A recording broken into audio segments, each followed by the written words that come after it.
अस्सलाम वालेकुम। मेरा नाम डॉक्टर दाऊद मिर्ज़ा। मैंने सोचा कि क्यों ना आज आपसे एक अहम मौजू पर बात की जाए जिसका ताल्लुक़ हमारी ज़िंदगी से है। उसको हम कहते हैं डर या खौफ, उसे फ़ियर भी कहते हैं। डर या खौफ हर इंसान के साथ होता है। अगर ये एक हद से बढ़ जाए तो ये बीमारी की शक्ल इख्तियार कर लेता है। डर बेसिकली आपके दिमाग से इसका ताल्लुक़ है, या यूँ कहिए कि डर बाहर नहीं होता, डर बेसिकली आपके अंदर होता है। इसको समझने के लिए हम इसको क्लासिफ़ाई कर सकते हैं दो कैटेगरीज़ में। एक होता है कि हकीकी खौफ एविडेंस बेस होता है, एक गैर हकीकी खौफ होता है। हकीकी खौफ, क्योंकि इसकी बेस्ट एग्जांपल है, जैसे आप किसी रास्ते पे जा रहे हैं और आपको रास्ते में कोई जानवर मिल जाए और वो आप पर हमला कर दे, तो आप क्या करते हैं? उसी दौरान आपका ब्रेन एक्टिव हो जाता है और वो आपकी जान बचाने में लग जाता है। फिर क्या होता है? नतीजतन या तो आप उस जानवर को भगा देते हैं या आप खुद भाग जाते हैं, लेकिन अब नुकसान से बच जाते हैं। इसके बरक्स जो गैर हकीकी खौफ होता है वो आपके ख़यालात की मुसलसल एक यलगार है। वो अगर शिद्दत इख्तियार कर जाए तो वो फ़ोबियाज़ के अंदर भी कन्वर्ट हो जाता है। जैसे किसी को खौफ होता है, बीमारी का खौफ होता है, एग्ज़ाम में फ़ेल हो जाने का खौफ होता है, हाइट पर जाने का खौफ हो सकता है। अब हम डिस्कस करते हैं कि खौफ की किस्में कितनी हैं, टाइप्स ऑफ खौफ। खौफ की कई टाइप्स होती हैं। मसलन जैसे किसी को मौत का खौफ होता है। अगर ये मौत का खौफ बार बार उसके साथ चलता रहे तो ये पैनिक अटैक्स में कन्वर्ट हो जाता है। किसी को तनकीद या इंसल्ट हो जाने का खौफ होता है, किसी को बुढ़ापे का खौफ होता है, जानवर का खौफ हो सकता है, वगैरह वगैरह।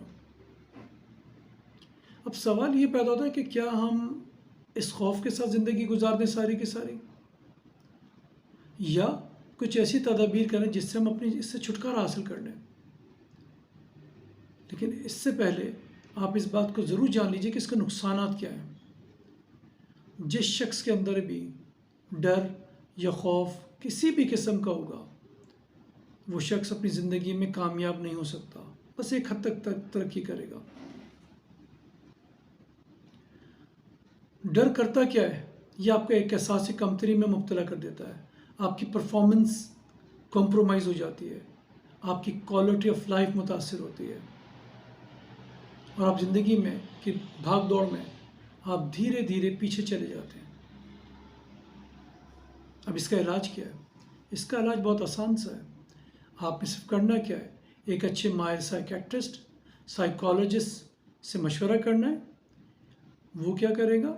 वो आपकी प्रॉब्लम्स को आइडेंटिफाई करेगा, आपके डर या खौफ की नेचर, उसकी इंटेंसिटी को देखते हुए उसको ट्रीटमेंट करेगा। और भी बहुत सारी थेरेपीज़ ये लोग करते हैं। कॉग्निटिव बिहेवियरल थेरेपी होती है, एक्सपोजर थेरेपीज़ होती हैं, वगैरह वगैरह।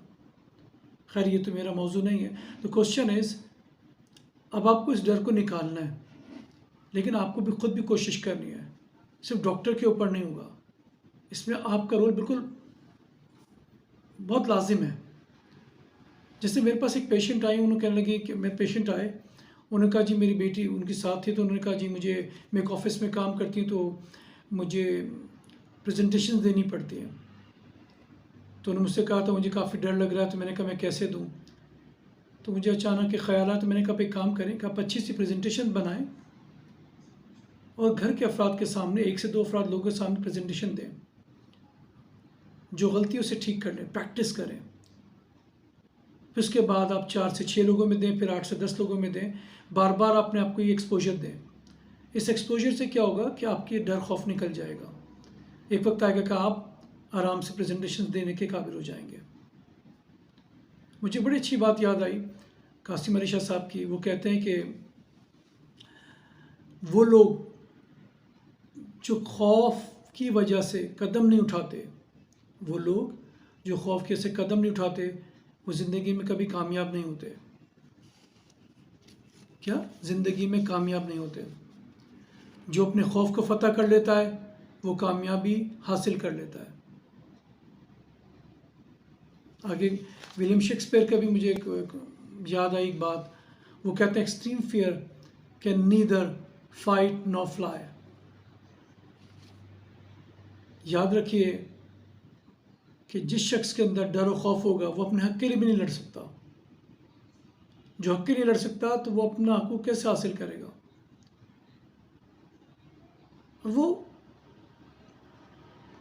आगे भी नहीं बढ़ सकता। तो सोचना ये कि हमें करना क्या है। एक बात और बोलूँगा, ये जो डर खौफ होता है ना, ये मायूसी और नाउमीदी के कज़न्स हैं।